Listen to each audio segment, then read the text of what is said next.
बेरोजगारों को, क्या कहना है? अनोखा कार्यक्रम, पहली बार बिजनौर में इस तरह का कार्यक्रम हो पाया। मेरे मंत्रालय की टीम को मैं धन्यवाद देता हूँ, यहाँ के स्थानीय प्रशासन को, यहाँ के जनप्रतिनिधि। चंदन लगातार चिंता कर रहा था कि यहाँ नौजवान के लिए मैं क्या कर सकता हूँ, तो एक प्रयास हुआ है। 3500 बड़ी संख्या है, देश की 50 बड़ी कंपनीज आईं, उन्होंने अवलोकन किया, ऑफर्स दिए, इंटरव्यूज़ किए। मैं जो बच्चे पंजीकृत हुए लेकिन जिनको नौकरी नहीं मिली, मैं उनको भी और प्रेरित करूंगा कि वो ऊर्जावान हैं, काबिल हैं, उनके अंदर वो क्षमता है, वो अपने आप को और बेहतर तैयार करें, अगली बार उनका भी नंबर आएगा। मंत्री जी, एक सवाल है, यूपी के कुशीनगर में जाली नोट का कारोबार करने वाले अंतर्राष्ट्रीय गिरोह का पर्दाफाश हुआ है। इसमें समाजवादी पार्टी के राष्ट्रीय सचिव रफी खान गिरफ्तार हुए हैं, क्या कहना चाहेंगे? देखिए, एक क्राइम है, क्राइम में अगर कोई इन्वॉल्व है तो उसके खिलाफ कार्रवाई होगी।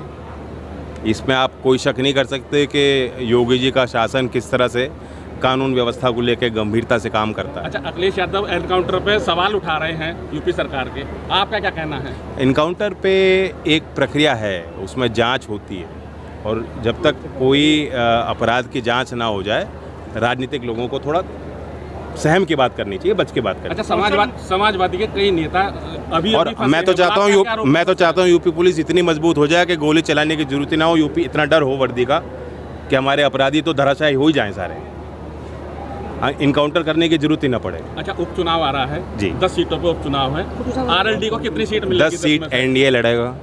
पहले तो ये तय कर लो, एनडीए लड़ रहा है, एनडीए में लोकदल है। एनडीए में जब 10 सीट लड़ी जाएंगी तो चयन को लेकर सिंबल, सारी चीज़ें हम लोग तालमेल, रणनीति, प्रचार, सब चीज़ों पे तालमेल बना के हम लड़ेंगे। अच्छा, मीरापुर कोई अकेला नहीं है, ना लोकदल अकेले लड़ेगा, ना बीजेपी अकेले लड़ेगी, ना हमारे और जो गठबंधन में दल है। सीट पे बीजेपी अपना दावा पेश कर रही है और कह रही है कि हम लड़ेंगे, आपका क्या कहना है? रोजगार पे एक ही प्रश्न बस, इतने सारे राजनीति। मैंने कहा कि सारी सीटों पे एनडीए लड़ेगा। नहीं, आरएलडी को कितने मिलेंगे? एनडीए 14 साल आने वाले दिनों में यहाँ के अलावा और कहाँ पे आप प्लानिंग कर रहे हैं इस तरीके के कार्यक्रम आयोजित करने के लिए?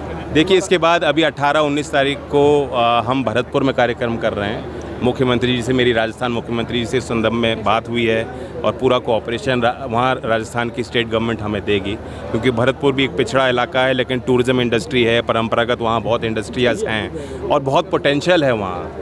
नौजवान चाहते हैं कि उस तरह का आयोजन हो।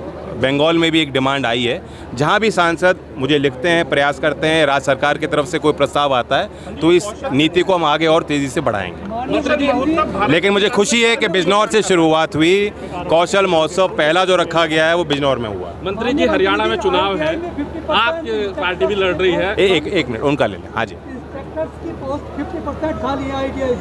यस, हम राज्य सरकारों से लगातार संवाद कर रहे हैं कि आईटीआई में कैसे सुधार कर सकते हैं। उसमें एक पहलू ये है कि आप अच्छे इंस्ट्रक्टर्स को रखिए, नए ट्रेड्स को शामिल कीजिए, जो इंडस्ट्री की डिमांड आज की है, जहां इंडस्ट्री चाहती है कि आगे रिक्रूटमेंट हो सकता है, उस तरह के काम को इंडस्ट्री 4.0, फ्यूचर स्किल्स, उन कोर्सेज़ को भी आईटीआई में जोड़ा जाए। रिक्रूटमेंट पॉलिसी अच्छी होनी चाहिए, तनख्वाह अच्छी मिलनी चाहिए, मोटिवेटेड होनी चाहिए, आईटीआई का मैनेजमेंट अच्छा होना चाहिए, और जहां राज्य सरकार नहीं चला पा रही, जहां सरकारी संस्थान है, वहां वो टाई अप करें, अफिलिएशंस करें, कॉलेजेस को उसके साथ जोड़ें।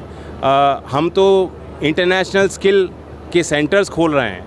आप सोचिए कि आईआईटी कानपुर के साथ हमने कार्यक्रम किया है, वहाँ आईआईटी भी इन्वॉल्व है, आईटीआई भी इन्वॉल्व है, और उसमें डसॉल्ट और हिंदुस्तान एरोनॉटिकल जैसी बड़ी कंपनीज भी काम कर रही हैं। तो जहां संभव है बड़े बड़े उद्योग को भी हम इसमें शामिल करके प्रयास कर रहे हैं कि सुधार हो। मंत्री जी, हरियाणा चुनाव में जो आपकी एनडीए गठबंधन है वो क्या कितनी सीट ला सकता है? भैया, हम बिजनौर में खड़े हैं, बिजनौर की बात कर लो। नहीं, लोकदल चुनाव नहीं लड़ रहा, एनडीए तो मजबूत पूरे देश में ही है, इसमें क्या शक है। Thank you. एक सवाल रह गया।